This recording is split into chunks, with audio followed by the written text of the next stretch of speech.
Salam alaikum. Passons maintenant à la partie 2. Nous avons entre les mains une matrice A de MPK, de polynômes caractéristiques, ce que vous voyez, sous-entendu les lambda I étant les valeurs propres, et les RI ce sont leurs multiplicités. U, l'endomorphisme de Kp, dont la matrice dans la base canonique B étant A. Pour chaque I, CI s'écart de U moins lambda I, l'identité et la puissance RI. Première question, montrer que K puissance P égale la somme directe des CI. Celle-ci, nous allons la tirer directement d'ici, avec le théorème de décomposition des noyaux. Nous avons que les x moins lambda i puissance ri sont 2 à 2 premiers entre eux, puisque les lambda i sont 2 à 2 distincts.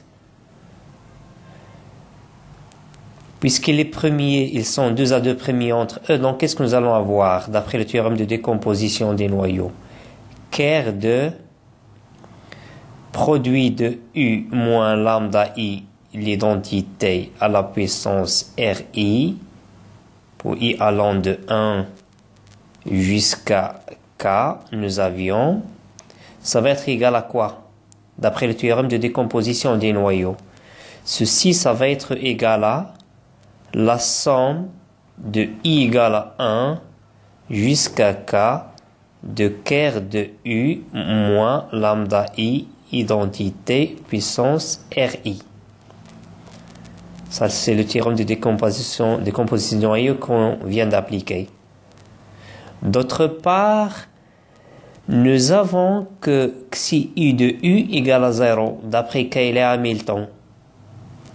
Autrement dit, que cette petite endomorphisme qui est à l'intérieur, c'est 0. Et vous savez que le noyau de l'endomorphisme nul, c'est l'espace tout entier, étant ici K puissance P. Donc, K puissance P, je vais le remplacer ici. Ça va être égal à quoi? K puissance P égale à quoi? Égale à cette somme-là. C'est ce qu'on a eu ici. C'est ce qui est demandé. Passons à la question suivante. Ici, nous avons V, un endomorphisme de Kp qui commute avec U. Q étant un polynôme, on a demandé de montrer que Ker de QI est stable par V. Alors, ici, nous avons que U commute avec V. Donc, n'importe quel polynôme Q de U, ça va aussi commuter avec V. Et du coup, le Ker de cet endomorphisme-là, ça va être stable par V. Ça, c'est du cours. Vous aviez vu d'une manière générale un endomorphisme S, s'il commute avec un endomorphisme T. Donc, le noyau de l'un est stable par l'autre. C'est ce qu'on a appliqué tout simplement ici. Question suivante. Alors, on a dit déduire que pour toute I, le sous-espace caractéristique CI, qui était ce noyau-là, est stable par U.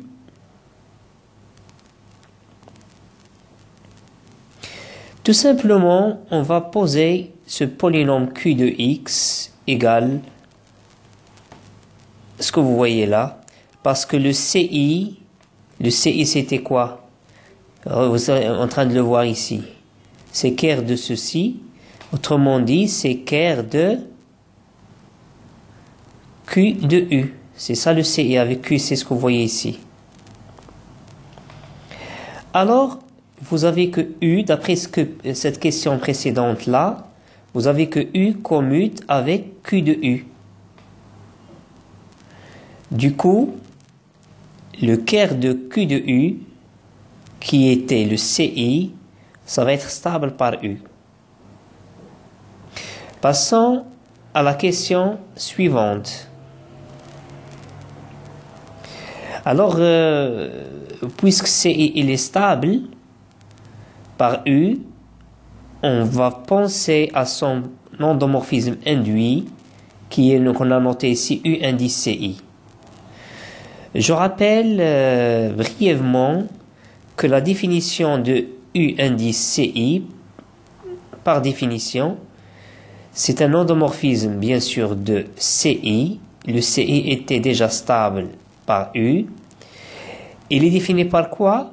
Par quel que soit X appartenant à CI, U indice CI de X égale à U de X. C'est ça un bref rappel de l'endomorphisme induit U indice CI sur CI.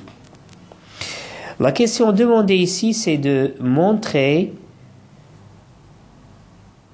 ou de justifier que cet endomorphisme qu'on est en train de voir UCI moins lambda I identité CI est un endomorphisme nilpotent de CI. Alors vous êtes en train de voir le CI par définition, c'est quart de U moins. Ce qui fait que quel que soit X appartenant à CI, vous avez cet endomorphisme de X égale à 0, par définition de CI, en tant que noyau de cet endomorphisme-là. Et puisque UCI, il est ainsi défini, l'image de n'importe quel X appartenant à CI, c'est U de X, du coup, le U de X qui est ici, puisque le X appartient à CI, je vais remplacer le U ici par U indice CI. Maintenant, ce que je suis en train de cercler, ça c'est un endomorphisme de l'espace vectoriel CI et qui s'annule en tout X appartenant à ce sous-espace. Du coup, ce sous-espace-là, ça va être nul. Plutôt cet endomorphisme-là, ça va être nul. C'est ce qui est demandé. Et donc il est nilpotent, on a dit. Alors la question 10, un peu d'attention dans cette question-là. On déduire que la matrice A peut s'écrire sous la forme P, P-1 et à l'intérieur une matrice diagonale par bloc. Les blocs étant de la forme, ce que vous voyez là, lambda I, IPI, les lambda I étaient les valeurs propres déjà dans le polynôme caractéristique, et les NI étant des matrices, on a dit, nilpotentes, et le petit p étant la dimension de CI. Bien. Alors le réflexe, avant que je passe au détail, c'est juste avec ces sous-espaces C1 jusqu'à CK qui sont des sous-espaces supplémentaires de KP. Réflexe, je suis en train de rappeler, si je prends une base de chaque C1 jusqu'à CK, et je prends leur réunion, ça va être une base, c'est ce qu'on appelle base adaptée, ça sera une base de KP, oui c'est vrai, et je vais exploiter le fait que chaque CI est stable par U. Et du coup, la matrice de U dans une base adaptée, ça va être diagonale par bloc vu la stabilité de chaque CI par U. Passons au détail.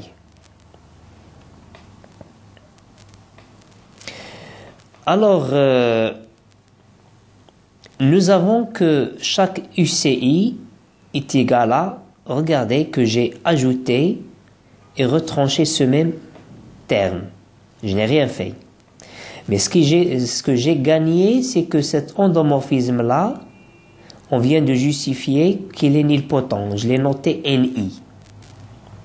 Le NI étant nilpotent. Alors, je vais prendre pour chaque I, BI étant une matrice fixée de CI.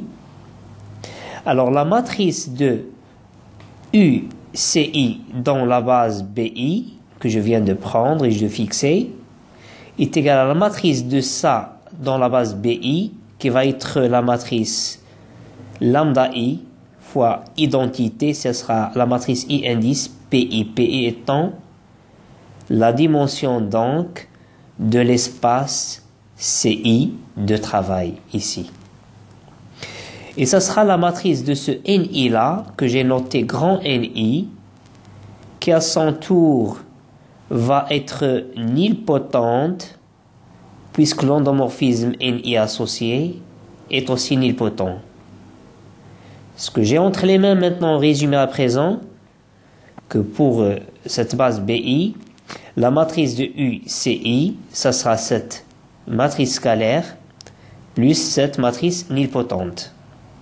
Je suis en train de voir que je m'approche déjà aux formes voulues. Vous êtes en train de voir. D'autre part, qu'est-ce que nous avons? Je vais maintenant concaténer, réunir toutes les bases que nous avions prises. Je vais la noter B0. C'est une base adaptée à la décomposition que nous avions eu K puissance P égale la somme des réels des CI. Alors, je prends maintenant la matrice de U dans cette base adaptée. Alors là, faites un petit peu attention, puisque les CI sont stables par ce U. Alors la matrice dans cette base adaptée, ça va être, ce sera une matrice diagonale par bloc, qui va être la matrice diagonale par bloc comportant dans ces blocs ce que vous voyez là, la matrice de chaque endomorphisme induit. Ça c'est important. D'autre part, nous avions déjà vu tout à l'heure que chaque terme, il est sous cette forme-là. C'est ce qu'on vient de voir ici. C'est cette forme-là. Du coup, je vais remplacer pour chaque I, cette quantité-là, je vais la mettre à l'intérieur. Ce qui va me donner lambda 1i P1 N1 plus jusqu'à lambda I PK plus NK. Ça, c'est la matrice dans la base adaptée qu'on vient d'en parler maintenant. Mais ça nous intéresse, nous, la matrice A. C'est ce qui est demandé dans la question. La matrice A, c'était la matrice de U dans la base canonique B. Donc, nous avons que c'est la matrice de U dans la base B, ça sera P fois cette matrice-là, qui est la matrice de U dans la base B0, fois P-1, avec P, c'est la matrice de passage de B à B0. Et donc, vous avez ce que vous voulez, que A égale à ce que vous voyez là. Je passe maintenant à la dernière question, où on nous a demandé de montrer que si, pour toute I, cette matrice-là est toute puissante dans K, autrement dit, tout ce qui est à l'intérieur ici, dans la matrice diagonale par bloc, s'il était tous... toutes ces matrices-là étaient toutes puissantes dans K, alors la matrice A, toute entière, ça sera aussi toute puissante. Bien. Alors, soit N appartenant à N, il s'agit de montrer que ça existe une matrice delta telle que A égale à delta puissance N. Comme ça, on montrera que A est toute puissante. Mais nous avions supposé que pour toute I, cette matrice-là est toute puissante. Du coup, ça est pour toute I. Pour ce N-là qu'on a cet entier, ça existe une matrice delta I telle que vous avez ça. Celle-ci, on a dit, elle est toute puissante.